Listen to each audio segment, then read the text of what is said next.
আজকে সকালে আমি আমার BMW G300RR নিয়ে বেরিয়ে পড়লাম রাস্তায়। যেতে যেতেই দেখি লেখা আছে ভদ্রপাড়া, তাই আমি নিজেকে একটু ভদ্র করে নেওয়ার চেষ্টা করলাম।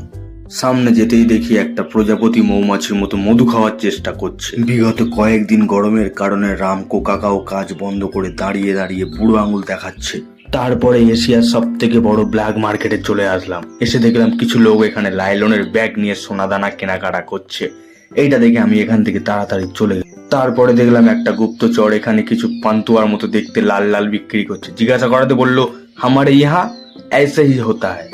কিছু ফসল অত্যাধিক খাওয়া দাওয়ার কারণে একটু বেশি লম্বা হয়ে গিয়েছিল, সেই জন্য নিজেরই মালিক তাকে খুন করে দিল মাঝখান থেকে ভেঙে।